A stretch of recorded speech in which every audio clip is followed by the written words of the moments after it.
Hello and welcome to Springboard, your virtual university. My name is Albert Ocran, welcoming you to your most inspirational show and the point of convergence for the greatest minds. I'm doing this with the support of the virtual academic board chaired by Comfort, with support from Matthew and the entire crew. Springboard is brought to you by Springboard Roadshow Foundation and powered by your superstation Joy 99.7 FM and also on Facebook and YouTube. Talking about YouTube, I want to give a special invitation to you to subscribe to my YouTube channel if you haven't done so already. Look for Albert Ocran on YouTube and subscribe to watch those exciting videos already uploaded. It's the place where I get up close and personal and share different videos with different themes for your viewing pleasure. And this week, an added reason to subscribe is because on Wednesday morning, I upload a special inspirational video recorded on top of Mount Afaja, or what they want to call Afajato. And so, knowing how much I fear heights, if I climbed 2,905 feet to the highest point in West Africa to record this video for you, and you don't watch it or subscribe to my YouTube channel, I must reposition my friendship with you. If you're with somebody watching, tell the person, do you hear? All right, so that's your video to look out for. 12 lessons from on top of Mount Afaja. Springboard is brought to you by the kind courtesy of some of Ghana's finest brands committed over the years to the development of our nation's human capital. Let me say a big thank you to MTN Pulse Just Be, the Enterprise Group Enterprise Your Advantage, UMB Bank, UMB Speed Up, DigiBank Let's Go, and our friends from the graphic business, our print media partner. Don't forget to subscribe or download the News Plus app on Graphic. Special dedication to Ohenere Gifty Auntie today. Yesterday was your birthday, so this is a special dedication to you. And the climb to Afaja is part of the dedication. You are a good woman, and we truly appreciate you here at Springboard. So, our thematic focus for the year 2021 on Springboard is simple: repositioning.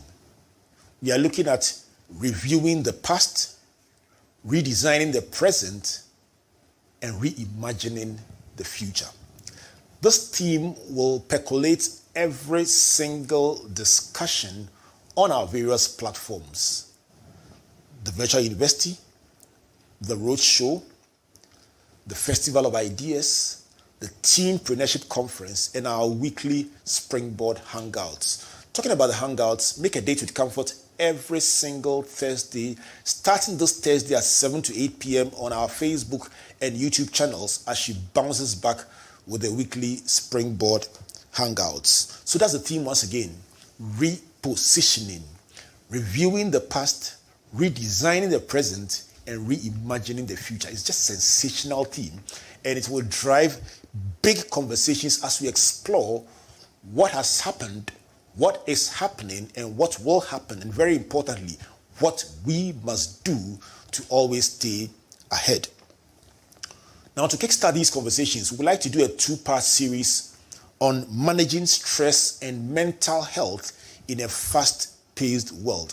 Managing stress and mental health in a fast-paced world. We all agree that the world is changing far faster than we ever could have anticipated. And how do you manage the stress that comes out of it and the mental health issues that emanate in an era like this? It's going to be a two-part series. In part one, we'll go back a year ago to bring you back the thoughts of Professor Angela Ofori-Atta and Kwabena Dapaah on this subject. Kwabena will share about how he suffered from mental health challenges and how he bounced back, the symptoms and how to respond when you see them. And Professor Ofori-Atta will give us the technical understanding, the professional perspectives, and what to look out for and how to respond when you are having challenges. Now, the question is this: if pre-COVID, it was estimated that 7% of our national productivity was lost to mental health related issues, what is the number now? And even more importantly, if 1 out of 5 people had significant mental health challenges, what is the current statistic? In next week's edition, we'll bring you a more updated research, and you will find out what is the current situation and the impact of COVID on mental health. You want to get somebody to join this discussion because it's going to be very, very big. If you are ready, let's cross over to our discussion segment as we receive the thoughts of Kwabena, Dapaah and Professor Angela Ofori-Atta. Please don't go away. Tonight, we turn our attention to managing stress and mental health in a fast-paced world. I am privileged to have two people who will bring us a deeper understanding of this subject. It is said that mental health issues tend to take a big toll on the health and wealth of Ghanaians. Among the mental health problems afflicting Ghanaians are depression, bipolar disorders, schizophrenia, anxiety conditions, drug abuse, especially tramadol of late, alcohol abuse, and suicide. Sitting in there almost unnoticed is anxiety disorders. A study in 2009 showed that 41% of Ghanaians had psychological distress. And for 19%, approximately 1 out of 5 people in this statistic, the distress was moderate to severe, enough to give rise to mental illness. Let's talk about this. The 41% psychological distress and all the related spin-offs translated to productivity loss amounting to 7% loss of the national GDP. 7%. Using Ghana's rebased GDP of 65.5 billion, I'm going to tell you shortly how much money we lose by ignoring what is such an important part of our national lives. I have in the studios Professor Angela Ofori-Atta, a clinical psychologist, and Kwabena, Dapaah, a corporate executive, who will share with us his own experience and how rising up out of it has given him the assurance that everyone can get better if they connect with the right people. Angie and Kwabena, welcome to Springboard. Thank you. Thank you. Thanks for making time to be with us. Pleasure. Yeah, it's a pleasure. There's something about this show. Everyone wants to hear what you have to say. But before I bring you on, let me say that in our Data is King segment, Amos is the numbers man. He will tell us why there are 10 people in this studio and the outer studio. And per the statistics, Amos has 6 of us are stressed. I am one. So the remaining 9, Amos has to show us the remaining 5 who are stressed. He says 6 out of every 10 people are stressed. So he will tell us the statistics for that one and 5 possible causes of the stress. You can deny the first 4, but the 5th one is a trap. You will fall into it, believe me. That's when Amos comes in the Data is King segment. In our Game Changer segment, Jojo will tell us about the power of leverage. It's big. How to connect with people in achieving your dream. In our Wonderful World segment, I'll tell you why every contribution you make to the health sector can make this world a better place. You're going to enjoy the show. But let's start with our quote for the day. And let's go to Jojo. Jojo, what's our quote for today? So today's quote is from William James, who says, "The greatest weapon against stress is our ability to choose one thought over another." Give it to me again. The greatest weapon against stress is our ability to choose one thought over another. Will this be a case of selective focus or self-control? That's an interesting angle, but I would look at it as more of substitution. Because if you look at Philippians 4 verse 6 to 7, it says, "Be anxious for nothing, but in everything by prayer and supplication with thanksgiving, let your requests be known to God, and the peace of God, which surpasses all understanding, will guard your minds and hearts through Christ Jesus." And let the church say, Amen. All right. That's a nice way to start. So we are in the studio with Kwabena, who has a story to tell, and Angela, who has the interpretation to the story. Kwabena will tell us how a physical challenge led to a mental health challenge, and how it totally changed his whole life. And Angela will help us understand how frequent is it in our lives that we find such situations. What is the implication of what Kwabena went through? And what are the do's and don'ts of managing people with this kind of situation? Let's start with you, Kwabena. Take us back to 2012. Before we came to the studio, you're saying that the day it happened was exactly a day Hearts played Kotoko. Yes. And the scoreline was the same. The same, 2-1. All right. And being a husband, obviously I wasn't happy. Right. But I wouldn't say that triggered the anxiety. It was a Sunday morning. I went out to meet some friends. We sat at the usual drinking spot that we sit on Sundays and took some alcohol. And on my way back home, I heard the score line, Kotoka Trash House 2-1. I got home, ate supper, and as I was going to my bedroom, I just felt some awkward thing moving in my body as if I couldn't walk well. I was swaying, and my whole mind, I couldn't focus.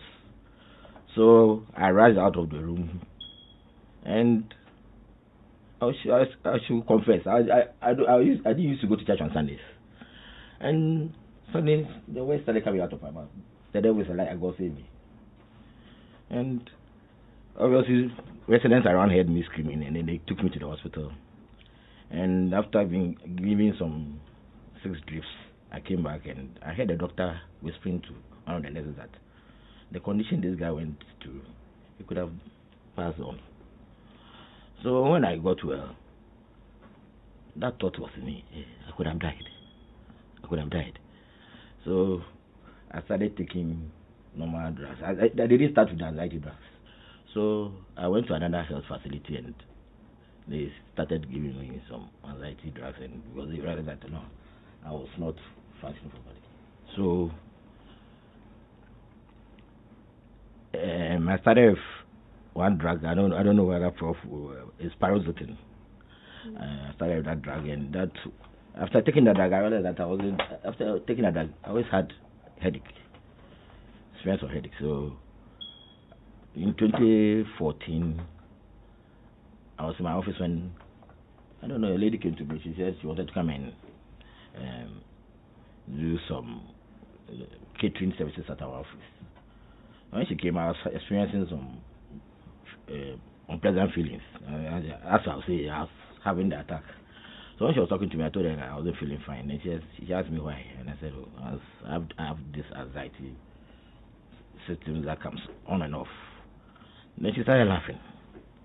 And obviously, somebody who is not well, and you have come, I don't know you, I'm telling you my sickness, and you are laughing. But I kept my cool. She came a week after, and then still I wasn't feeling fine. Then I told her I'm still experiencing those symptoms. Then she told me that there's a health that she has experienced that before. That's why she was laughing that day. But she can recommend me to a doctor who was in Cape Coast. I was doing locum in one of the hospitals at North Kadesh. I don't want to mention the hospital because I haven't got the permission from them.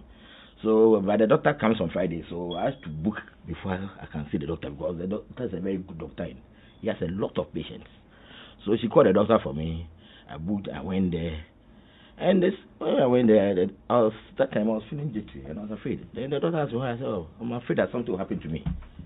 They said, then that started, I started reflecting, if something will happen to me. Let me take you back a couple of steps. Right from the day in April 2012 when it started, how was it manifesting itself? What were the symptoms you were showing?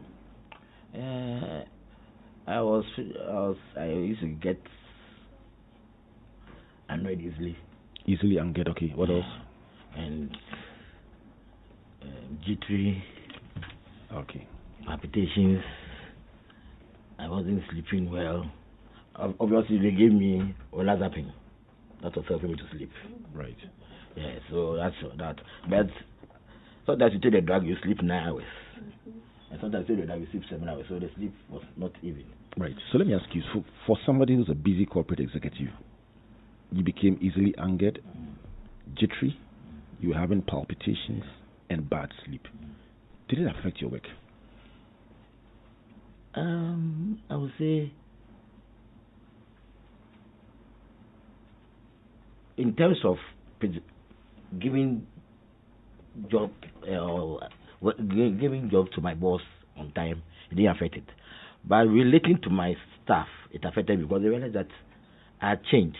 I was the type who was always happy, easy go, boss or subordinate. And suddenly they realized I was reserved, and I was not talking like at first. I was keeping to myself. What was the reaction of your work colleagues? Was it helpful? Did they understand? Did they even know what was happening to you? Initially, no, but the one who was sharing office with me understood me. So when he realized that I'm quiet, then he would take me out in the car to a place where we shall go and sit and eat together. And he was always encouraging me to talk. Kwabena, speak.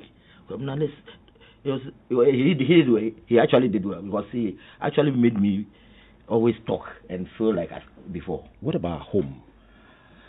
At home, obviously my spouse didn't understand it initially until we went to meet the doctor together. Yes, together. The doctor explained that this is a symptom that you need to also have to understand your husband and buy into his what is going through. I must say I put a lot of stress on her, because if I won't sleep, she can't sleep. Right. I remember one night I told you before you came in, I slept from 11 to 11:30, 30 minutes. From 11:30 to 4 a.m. None of my eyes closed. I was afraid to sleep. Was it fear? Did you have fear at the time? Yes. The fear of what? Fear, because I realized that when I'm about to sleep, I felt maybe some numbness in my legs. And the moment that thing starts, then I shake, then I can't sleep again. Right. I'm going to come back to you to explain further what you went through, because you're still here today. We are talking and we are just having a conversation. But what you describe sounds scary if you're not part of the story or you didn't see it. Today we're talking about it and we are giggling about it and everything, but I'm sure it must have been very scary at the time. Let me come to Professor Ofori-Atta to help us to understand. Is this something that is common? Is it something that is even normal? He describes a physical condition and the fear arising out of it that triggered a mental condition. Help us to situate this whole discussion within the context of mental health as a whole. Doc. Right. Well, you rightly you mentioned anxiety disorders as a little known disorder. And if you went to any of our big psychiatric hospitals, you wouldn't find very many people reporting with anxiety disorders. But, and there are different kinds, and this one that he talks about, it sounds like a panic disorder. And in a panic disorder, Sigmund Freud, a psychoanalyst, or our first psychoanalyst, would say it's your body just misbehaving on you. Because all of a sudden you can just have symptoms of intense fear reactions. So you can sweat, your heart rate goes up, your breathing is funny, or it becomes very fast. The deep, the most common part or the critical symptom there is a sense of impending doom. Something terrible is going to happen to me. Angie, let me interrupt and ask you, what makes a person feel, believe, have the sense of foreboding that something bad will happen? What makes it? What triggers it? I think it's as Freud would say, when your body starts misbehaving on you, you think, many people think I'm going to have a heart attack. Right. So that's a sense of impending. Something is not quite right in my body. Why is my heart skipping a beat? Why is it beating so fast all of a sudden? Why is my breathing up? Something terrible must be happening to me. And that's why. In your case, did you mentioned that because of what the doctor said, you had this fear that you could possibly die. How big a contribution was what he heard at the time? Well, he already had the first panic. Right. Which is what landed him in hospital right. in the first place.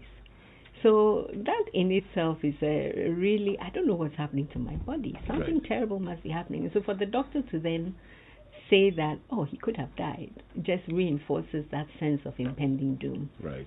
I've had a patient in the past who was much older and who had who was afraid, or he had a heart attack, and then he began to have panic attacks. So he thought that he was actually having another heart attack, and he wasn't.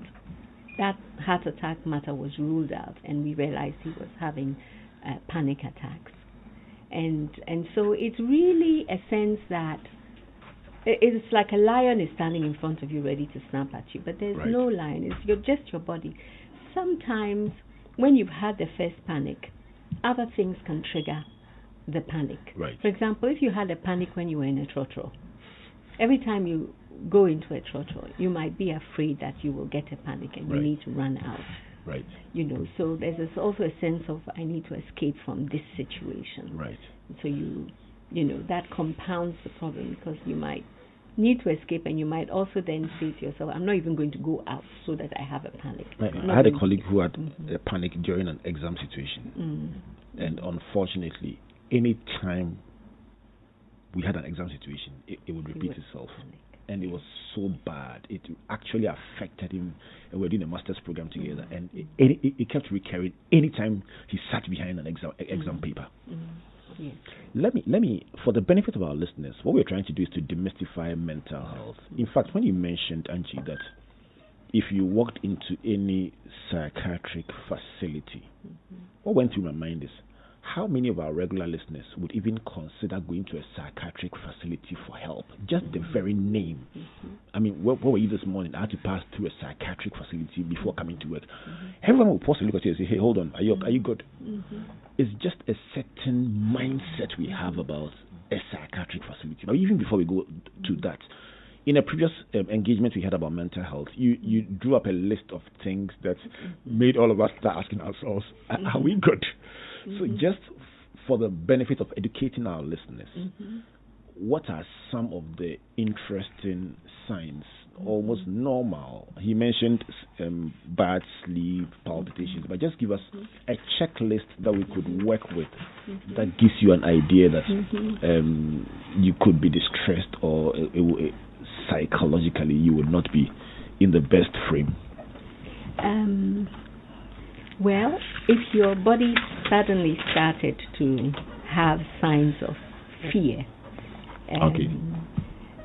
then like Kwabena had, then that's a sign that things are not well. If you were not sleeping properly, that would be a sign that all is not well. If you lost your appetite when you were a healthy eater, or if you find that you're eating too much, if you find that you're sleeping too much, that may be a sign that all is not well with you.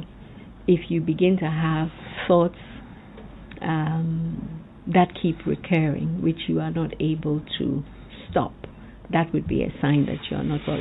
And then going more on the more serious scale, if you begin to hear voices nobody hears, or see things that nobody sees, that's a more serious sign of mental illness. But I think for all of us, if our relationships began to suffer, for example, or if we found that we couldn't control our desire for substances, like you need to keep relying on coffee to keep awake, or smoking cigarettes more and more, or turning to cannabis or cocaine, and then you lose control over your ability not to have it when you don't want it, then you know that you are into an addiction. So those are some of the things that come to mind for when you should begin to ask yourself, is everything okay with me? This is Springboard, your virtual university. Today we're talking about managing stress and mental health in a fast-paced world. This show is dedicated to all those who find 24 hours not enough to meet your corporate aspirations and your business dreams. Because invariably, that is one big trigger point of stress. And for many people, the stress from the workplace is one of the biggest challenges that you are dealing with. Professor Ofori-Atta says, look out for these interesting signs that you need help. One is a sense of fear. 2 is sleeping little or sleeping too much. 3 is eating little or eating too much. 4 is recurrent thoughts that you just cannot control. 5 is voices you are hearing that no one is hearing. 6, things you are seeing no one is seeing. 7, relationships are suffering. And 8, uncontrolled desire or addiction to coffee, cigarettes, cannabis, and everything in between. We're going to take a brief...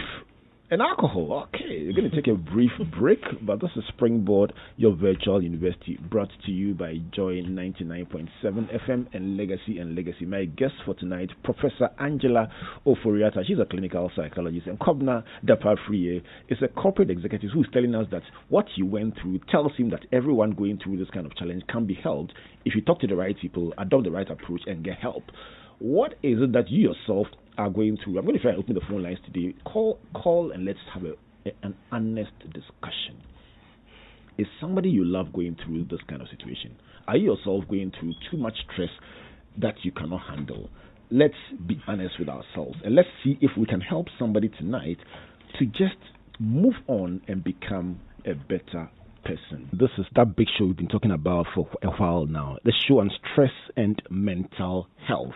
And we have many of you listening online and making your contributions. Stephen Ezra says, a nice topic which needs urgent attention in our nation. Watching live from my corner. Sadiq Abubakar says, I think most of these issues are not complied with by many organizations. They neglect work-life balance in the organization. Let me bring you the Wonderful World segment, the segment that just celebrates what is beautiful about our country, what is beautiful about the world, so that we don't just talk about the problems and the difficulties. Sometimes there are nice things that must remind us of the greatness that is inside us. So this morning, the International Central Gospel Church Christ Temple presented an amount of 200,000 Ghana cedis to the Children's Cancer Unit of the Kolebu Teaching Hospital as the church's contribution for the year 2020. Is the 10th year continuous of engagement, and in the first 9 years, the hospital got a monthly contribution every month for 9 years. This year, it's a one-off annual contribution. But that's not the story. That's not what caught my attention. It was the response, the interaction afterwards. And I heard the story of Rihanna, an 8-year-old girl from northern Ghana with a single mother, unemployed, who brought her crying for help. Obviously, without money, she came to the pediatric oncology unit at Kolebu. Due to the generous support that the hospital or the unit got, she was able to receive free treatment. She completed the treatment, including chemotherapy and surgery. Now, this is somebody who came with kidney cancer, something very, very complicated. But guess what? For 3 years, since she received the treatment, she's been cancer-free. She's gone back to school, and her mother has returned to the north.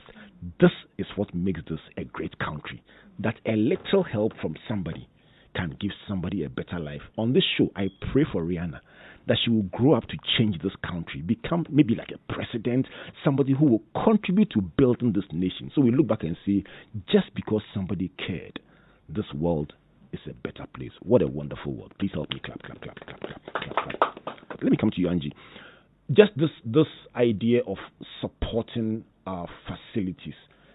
Earlier this year, there was some support also for the Mental Health Authority, but just the fact that private individuals, churches, organizations can support, how big is it in the delivery of healthcare? Oh, it's really a wonderful thing. The Accra Psychiatric Hospital has regular people that support, that go in for like the children's ward or something and so forth, and it makes a big difference, a huge difference.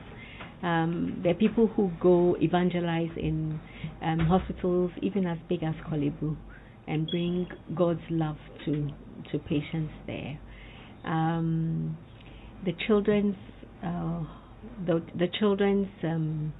child health is a wonderful place.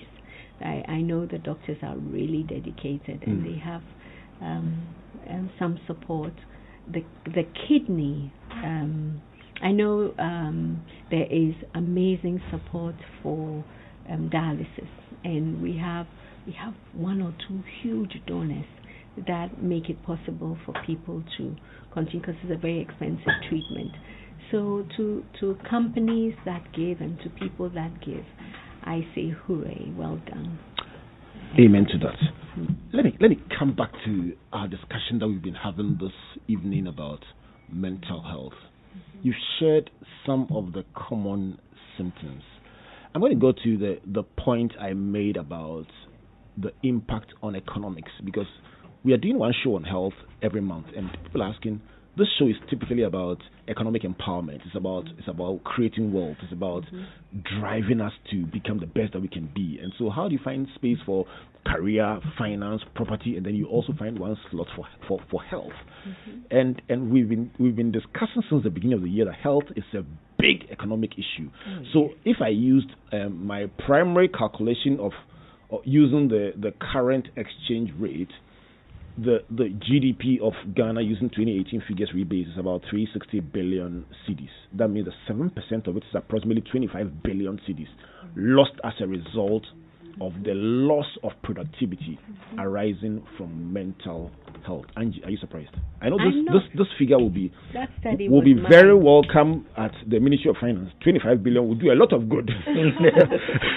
Absolutely. So that study, I was part of that study. Wow.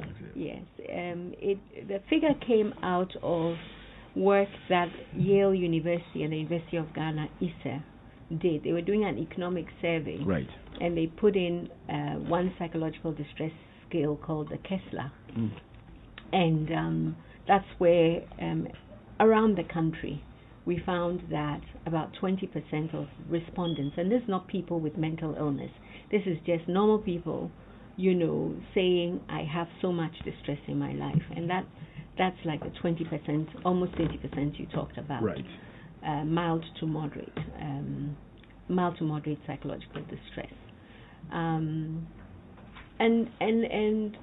that's and when you quantified it by asking them how many days they lost in a month or in the last 30 days due to not feeling well about themselves, that's when they said, I've lost 2 days, 3 days, half day, whatever, because I didn't feel great, not because of physical illness. Right. And when they put all of that together, right, the economists came up with the figure of a 7% loss to GDP. So, I mean, we wrote that paper and we were not at all surprised by this number. When you think of it and just calculate the number of hours the person couldn't come to work because they were not feeling too great, they were not feeling too well, it sounds like an isolated case. When you strike the averages and juxtapose against the national GDP and come out with a number like this, suddenly you ask yourself, this is huge. It is huge. It is huge.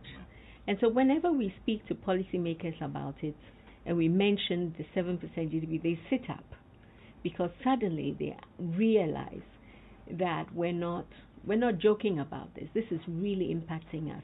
So when you have a church that doesn't close at that goes all night, every day, with drums, or a nightclub near a residential area that goes on all weekend, and people can't sleep, you're creating mental health difficulties in the neighborhood.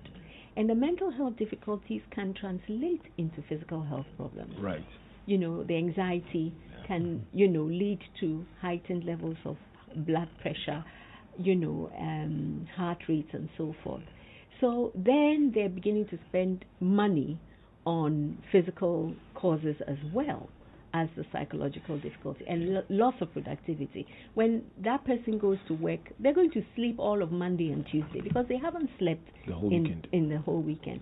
So municipalities have to have some control over the things that create problems for their residents. That's just one. If you're sitting in traffic for 4 hours a day, 2 hours to go to work, 2 hours to come back, and all you're doing in traffic is just looking at your time, and wishing you were home. And by the time you're home, you're so stressed about this. I mean, your health is going to suffer. Your physical and your mental health are going to suffer. So the design of our cities and the residential arrangements are a big contributing factor. Absolutely. People load their children into their cars at 4 or 5 in the morning to bring them to school, and to be able to overcome the traffic and all of that, get to school on time. The kids are tired. How are they studying? So if you repeat 1 year, that's extra school fees that you're paying. And if you're not studying well in your formative years, you haven't learned the lessons, it's compounding in your future. Why don't we know? Why are we so ignorant about mental health? Let me open the phone lines. Maybe I'm not the only one who is ignorant. The more I learn, the more I feel that I don't know. I've learned about this for a few years, and anytime I sit in this kind of discussion, I feel I still don't know enough, because I find out something else that is a contributing factor that we are ignoring. I think as a nation, we literally are lost as far as this issue is concerned. Yeah. I mean, I don't want to try a statistic, but several people standing in influential positions have no clue about the trigger points of mental health. The number to call, 030-221-6541. Just call and talk to us. Let us know. Are you yourself having mental health challenges? Let's have an honest discussion. Are you struggling with things that you don't understand? You can't sleep. You find yourself over-relying on the coffee, the narcotics, something. And are you finding yourself in a situation where nobody seems to understand you, and yet you know it's not just right? Let's go to the phone lines. Hello, good evening. Hello, good evening. Your name and where are you calling from, please? Good evening, Robert. My name is Richard, calling from North Commission. Yes. Richard, tell me, are you challenged with a mental health condition yourself? Yes, I remember somewhere last month in December, I had work overload from work. Yes, I was so stressed that I felt like I was going out of my mind, and I found solace in a book called Emotional Intelligence by Daniel Goleman. It helped me so well. It taught me exactly what I was going through and how to deal with it. And by reading that book, I taught myself to control myself and to take it easy on myself. And by God's grace, I'm doing quite very well now. Thank you very much, Daniel. So you found solace in the book. Is it one of the ways to turn things around? We have some great books written. Emotional intelligence talks about you being able to... Let me take one more caller and then I'll come back to you too. Hello, good evening. Good evening, sir. Your name, where are you calling from, please? My name is Dennis.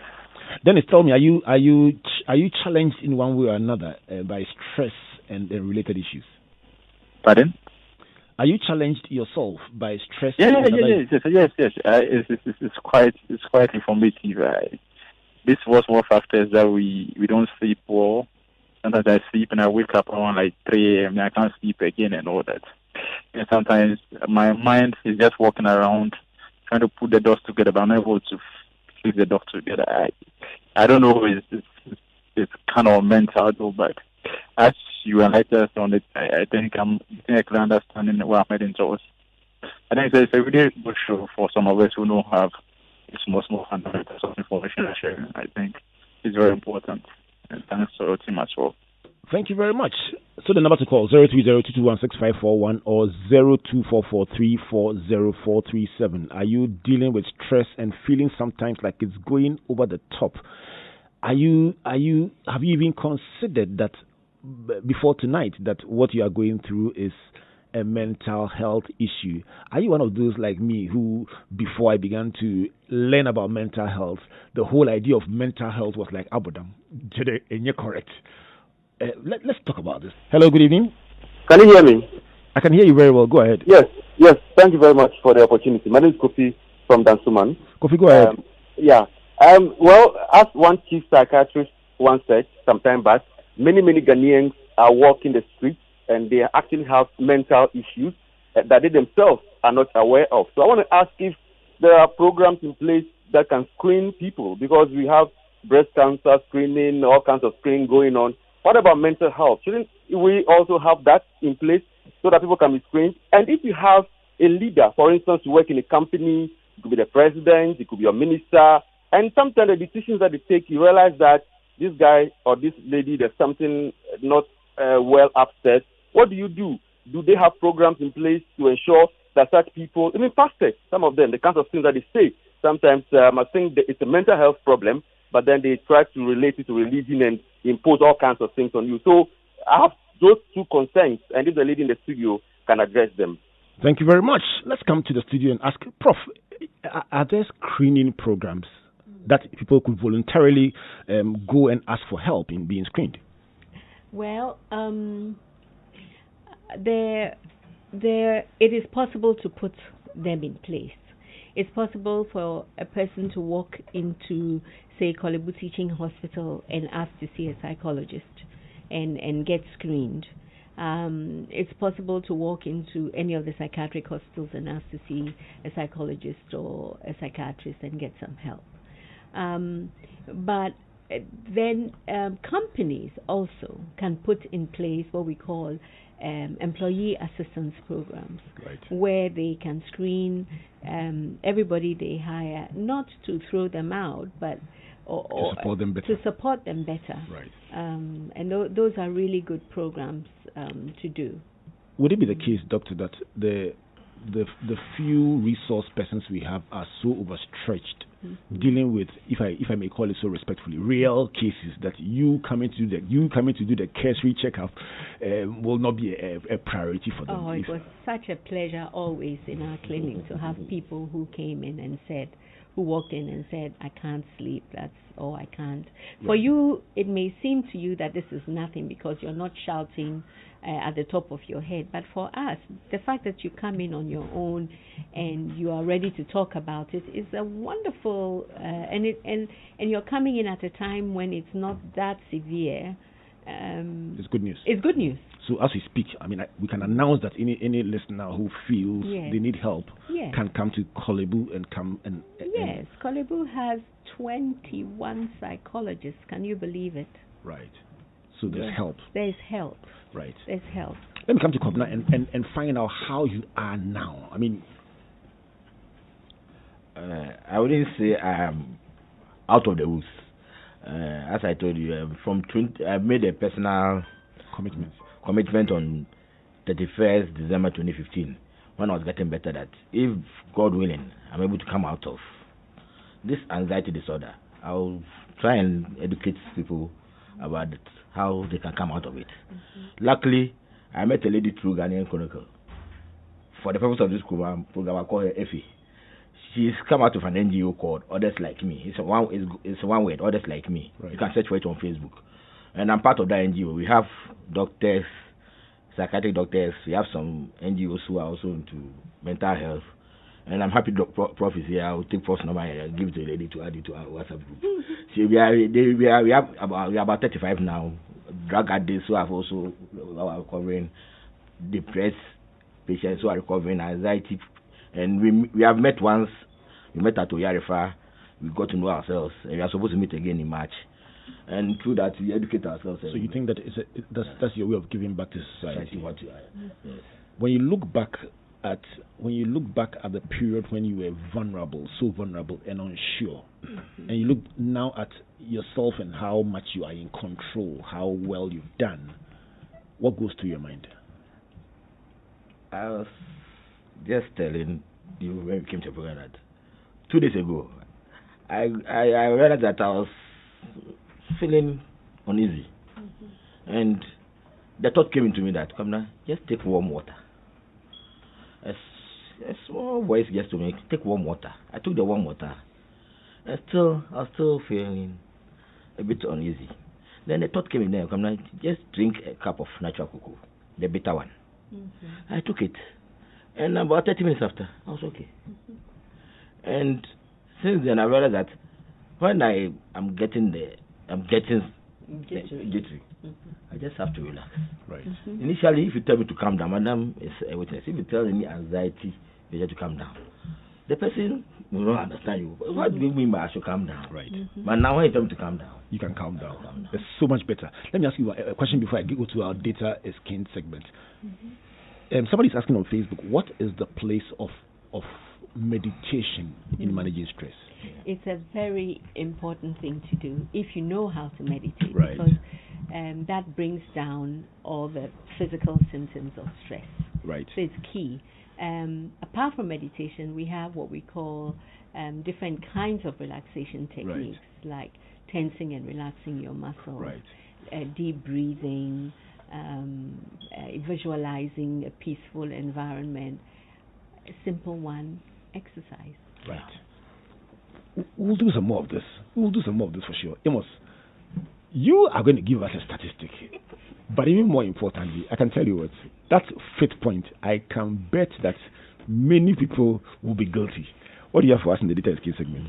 Okay, so before we go to the fifth point, the data exchange segment provides credible data for decision making, analysis, and prediction. Right. Tonight, our data is on stress and mental health. A survey by the American Psychological Association revealed that 63% of respondents experienced psychological symptoms of stress. That means 6 out of every 10 people was stressed. Right. Research shows that stress negatively affects mental health. Key factors that cause stress and by extension mental health challenges are 1. Pressure to succeed. 2. Financial worries. 3. Housing worries. 4. Long-term health conditions. Pause. The fifth one that everyone will fall into the pit. Please give it to us. Feeling a need to respond to messages instantly. On your phone. I'm telling you. Hey, you are. when I saw the fifth one, I said this one. I'm telling you, look, everybody outside the studio, everybody in the studio, you're all guilty. We hold our phones all day long. I'm telling you, we are all stressed.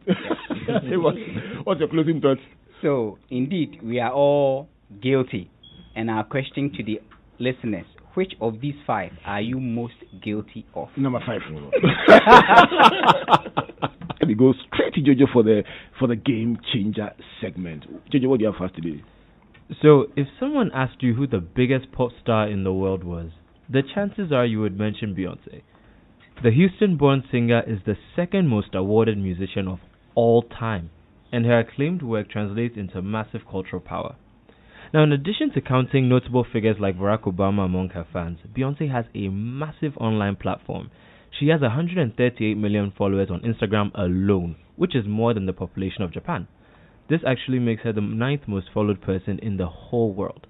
So with all this reach, what did Beyonce do when she needed to launch Ivy Park, her new clothing brand with Adidas? Now, one of the most impactful tips from today's show on mental health was just being able to reach out to others. And that's exactly what Beyonce did. Today, our game changer is leverage. Now, to get out the word about her brand, Beyonce sent a selection of items from the collection to celebrities such as Reese Witherspoon, Zendaya, Cardi B, and Hailey Bieber, among others. Now, the items arrived in huge orange boxes, and all the celebs who received them shared videos online showing off their new outfits. But why does all that matter? Well, just between those 4 people I mentioned, they have almost 170 million followers, way more than Beyonce herself. But even more importantly, some of their followers would never have heard of Ivy Park if Beyonce had only released it on her platform. Now, having millions of followers is great, but did the strategy work? Absolutely. Within 24 hours, the entire collection had sold out. Leveraging the networks of influential people is a highly effective marketing strategy. 49% of people, that is basically half of your prospective customers, rely on influencer recommendations, and a further 74% of people trust social networks to help them make purchase decisions. Author Willie Nelson put it best: when we leverage, we aggregate and organize existing resources to achieve success. Now this week, whether in our careers, in our finances, our property, or our health issues, let us reach out to others who can potentially help us to achieve more than we ever could on our own. This has been the Game Changer with Jojo Ocran. Have a phenomenal week. Absolutely phenomenal. And I can imagine somebody just writing this down and making money out of it. Jojo, you do all. It is 8 minutes to the hour of 8 o'clock. Let me come back to my guests and get their reactions. First, on the point number 5. Angie, are we guilty or not guilty? Oh, yes. Our medical students did a study, our final year medical students did a study on FaceTime, on how much time they spend on their phones, and they also use their phones to study. But I mean, it's truly an issue. So out of that, we learned from the research around the world that the length of time spent on social media correlates with mental health difficulties. Right. Positively. So the longer you spend on social media and on the net and so forth, the more likely it is that you're going to be anxious or depressed. Why? What is it? Just give us a follow up. What is the correlation? Why is there a positive correlation? There's a we think that the correlation. The reason is the more time you spend, the less time you spend in actual contact with other people. Which has some cathartic effect. It gives you pleasure. Right. Being with people, somebody smiles at you, you smile back. They say something, I like what you're wearing, it makes you feel good. I like your hair, it makes you feel good. If you're gaming, it's not intense, real but not human contact. Right. It's not and we're social creatures. What about trolling and media bullying? Does it add to it? There's some intense trolling sometimes. I mean, people tease you, they come at you very hard. I mean, is it a contributing factor? On the net? Yes. Well, there's all kinds of negative experiences on the net. Those haven't been pinpointed as the reasons why, but I'm sure that there's enough people also suffering from the bullying and online. Right. And I think particularly for young people that parents need to be aware that if you're giving a phone to a young person, you really just want to give them a phone that's basic. Right. Some level of control. So you have some level of control. I'm going to come back to you to give us your closing thoughts. But before that, I'm going to tell you the one big takeaway, and none of you can guess what it is. Whenever I listen to the show, I ask myself, what am I walking away with as the one thing I've learned? And there are several things I've learned, but when I come back from this break, I'm going to tell you which one I would consider the biggest lesson from the show today. I'm going to come back to my guest to tell me their closing thoughts, but let me tell you my one big takeaway, my one big takeout from this discussion. I've learned a lot about anger, being jittery, palpitations, bad sleep. I've learned the various signs of panic disorder, but the one thing that is my biggest takeout is that 4 hours spent in traffic a day is a potential trigger for mental health challenges. Finished. So if you live on the outskirts of Accra and you spend 2 hours commuting in and 2 hours commuting out, all those symptoms that you are facing that are affecting your relationships, that makes you restless and you can't sleep and you are drinking a bit more of something that you should drink. Listen, it is tied down to one simple thing.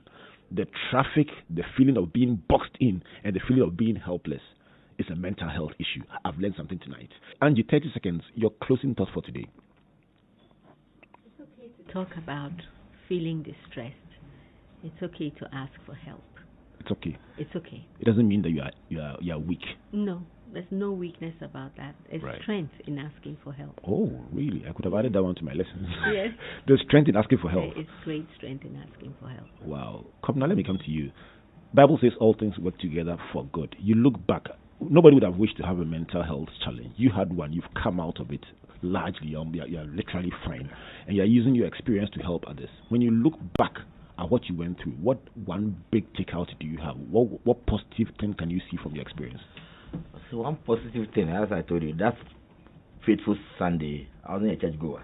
One positive thing that came out of that, I became more prayerful.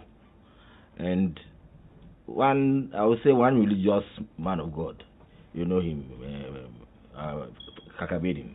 He actually played an instrumental role in my recovery. Right. And since then, I attend his church. Right. And that's one so positive your faith thing. in God has benefited. Yes. Right. Yes. We'll definitely talk some more about this, but I want to say a big thank you to you, Professor Angela Ofori-Atta, for making time to join us. Kwabena Dapaah for sharing your story so openly, and I've got lots of messages saying thank you to you for talking about your life. So people feel free now to say, listen, I also have had this stress and this challenge that I want to talk about. Welcome back to Springboard, your virtual university, and that was an interesting playback of the pre-COVID recording of managing stress and mental health in a fast-paced world. Many of you are telling us how this is speaking to your situation and how this is so relevant today compared to even when it was recorded a year ago. Let me remind you that next week we'll bring you the current situation on Springboard, your virtual university. We'll bring you details about how today COVID has significantly impacted the numbers on mental health both in Ghana and beyond, and bring you some coping mechanisms that people are using in various parts of our nation and beyond to respond to what is probably the most unprecedented time in the history of mankind. Let me say a big thank you to our sponsors, MTN Pulse, Just Be, the Enterprise Group, Enterprise Your Advantage, UMB Bank, UMB Speed Up, DigiBank, Let's Go, and the Graphic Business, our print media partner. A big thank you to all of you who make time every week to join us on your superstation Joy 99.7 FM, on YouTube and on Facebook to enjoy your virtual university. We love it when we have you with us in your numbers. Let me remind you to catch us on Thursday on the Springboard Hangout with Comfort from 7 to 8:30 p.m. on Facebook and on YouTube. And talking about YouTube, here is another reminder to subscribe to my YouTube channel for the special videos I've uploaded for you and the big one coming on Thursday. 12 lessons from the top of Afaja or Afaja 2, Mount Afaja. Recorded for you 12 lessons from the top of the mountain, 2,905 feet above sea level. You will see in that video how at a point I was holding on for dear life as I climbed the mountain. It's very beautiful. You will love it. So, my name is Albert Ocran, and on behalf of Team Springboard, I want to say a big thank you to you for your continued support for this broadcast. And next week, let's make a date once again as we look at stress and mental health. Till then, my name is Albert Ocran. God bless you. God bless you. God bless you.